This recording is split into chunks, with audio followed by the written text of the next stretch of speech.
Whether he was the head coach or whether he was the manager or whether he was something else altogether, who the hell cares? Ruben Amorim has been sacked by Manchester United and he leaves on the 5th day of the new year. 5 days into the new year and already we have another sacking. First it's Enzo Maresca, now it's Ruben Amorim. Even the Celtics manager was sacked as well. God knows what's going on with all these clubs and why they're deciding to sack their managers. We have to take these things by case perspective. However, football's going a bit mad if we're being honest with you. Ruben Amorim, this guy has been at Manchester United for about 14 months and there has been so much controversy going on since he's been at the club. There's been so many decisions, so many performances, so many better reasons to sack Ruben Amorim previously compared to what we have now. Apparently the reason for why he got sacked was because of the press conference he did after the Leeds game where he questioned and criticized the board, where he said, I'm not here to be a coach, I'm here to be a manager. And you could tell watching that press conference that he was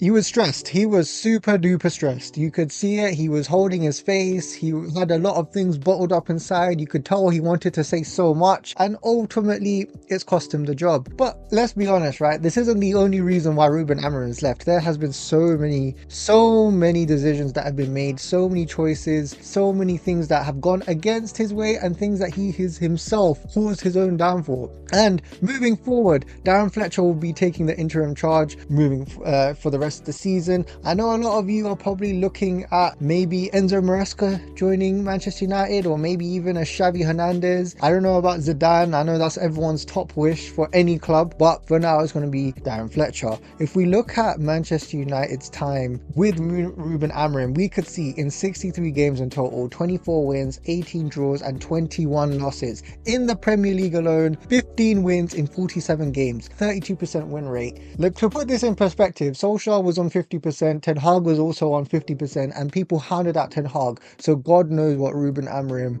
was doing at Manchester United. For him to have a 32% win rate, that is unacceptable. Manchester United having a 32% win rate is completely unacceptable. I hate Manchester United. I hope they get relegated. I hope the worst happens to them. And it looks like a lot of bad things are happening to them. But as a neutral looking at Manchester United, that's completely unacceptable. Last year they were 15th. They were one spot above Spurs. They were almost about to get relegated. And somehow that wasn't the worst part for me. The worst part was when these brothers lost to Tottenham Hotspur in the Europa League final. That was the icing on the cake for me. That was when I thought, yeah, this guy is completely, utterly shit. This guy is crap. He needed to go from then, but for some reason they wanted to do the Mikel Arteta thing and they wanted to back him and trust his system and this and that. And looking at things from an objective point of view, you have to ask whether Manchester United previously were patient enough to stick with Amorim's tactics. Amorim was very structured, very rigid. He was stubborn about his tactics. He didn't want to change what he wanted to do. Famously, he said, even the Pope couldn't change my way of seeing football. At Sporting, prior to this job, he did a very good job over there. I've got to be honest with you. He was a young and upcoming manager, even a guy that I had a bit of a look at as well. I thought, okay, maybe this guy could have a really promising future with just 3-4-3 formation, with the way he was able to win league titles in Portugal, where Gyökeres was able to really build his name over there. And overall, United thought, yeah, let's bring him in. He can be the new Mikel Arteta, the new upcoming manager coming forth. And he came with his fancy watches, fancy clothes, Montclair, all of that sort of rubbish, and ultimately it didn't do anything for him. He got sacked because of it. And just to go back at that Tottenham loss, that is going to be something that will stick with Ruben Amorim and Manchester United forever. That loss you could never get rid of against Tottenham Hotspur, one of the worst teams ever in the Premier League. Not talking about performances, just as a club. That's unacceptable, and God forbid, like a lot of players watching that, former players, will be absolutely livid even thinking about something like that. And for them to be one spot above Spurs and for Spurs to still beat them, especially when both of them win a relegation battle last season, is unacceptable for Manchester United. Manchester United should always be challenging for the title. That's what they're known for. But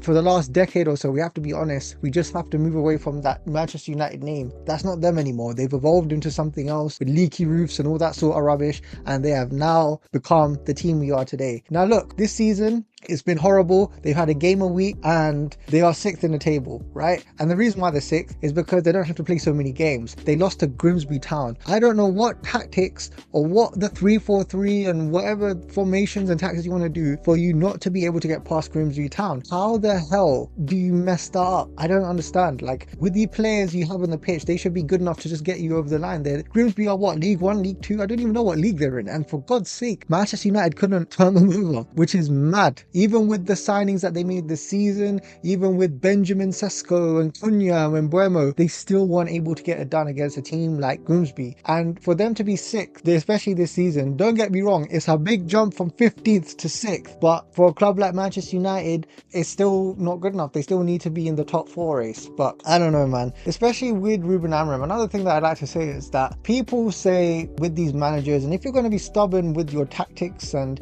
with your formations or whatever, right, you can be stubborn, you can do whatever the tactics you want, you can do whatever rigid system you want to play, you can play whatever plays you want to do, right, on the pitch. Now, if you do all of that, we need to see improvements as you go along. Yes, you could say 15th to 6th is a big step up, but is it really? Let's be honest with you, especially with the way how close things are in the league right now. We're halfway through the season, a lot of inconsistencies. Last season itself, he was barely able to get back-to-back wins, which is mind-boggling. It's crazy how, as a manager, you weren't able to do that last season. This season, there's been improvements, but still, money has been spent. I get it, you only had one window, but still, I mean, if there's still so many complaints now, there has to be some things going wrong. And there's even reports where the sporting directors like Jason Wilcox, Barada, and even Amorim have not seen eye to eye. For example, Amorim wanted Ollie Watkins in the summer, but they went for Benjamin Sesko. In my opinion, Benjamin Sesko is the more up-and-coming player. He's a player that could be the heir apparent to Erling Haaland, apparently. So we're just going to have to see what happens there. So in terms of did he deserve to be sacked? Yes, he has one of the worst win rates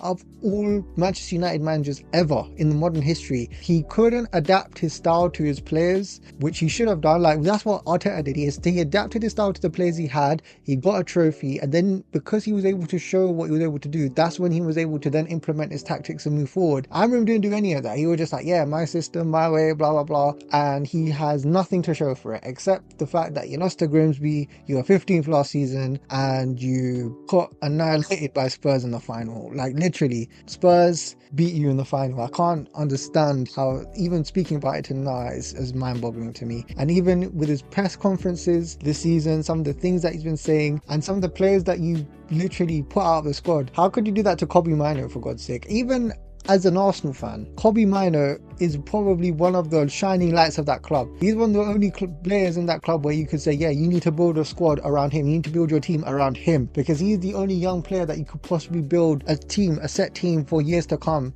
to potentially challenge for the league eventually. And for you not to rely on Kobbie Mainoo, for you to put him out of the squad and not even give him any minutes and this and that, especially when he played for England in the last international tournament, I am astounded by that. Yeah, you can have whatever tactics you want and this and that, but Kobbie Mainoo is a guy that you need to have in your team. And keeping Bruno Fernandes is another situation, whether he should have gone or not, that's up for debate, especially for what he's done for the club and the amount of money he's received and all that sort of stuff. However, in terms of just the results and the tactical inflexibility and the public perception of Amorim and just the stress that you could tell he's had, because even when he did that speech last season, he didn't even sound convincing to me. He didn't sound like a guy that, oh yeah, back me and I'll take you to the promised land and this and that. Even me listening to that, I was like, yeah, that's a load of BS. I don't think you got the minerals for that. And it's quite clear he didn't have the minerals for it, and he got sacked. Simple as that. Whether you're the head coach, manager, director, owner, whatever the hell you want to put your name as,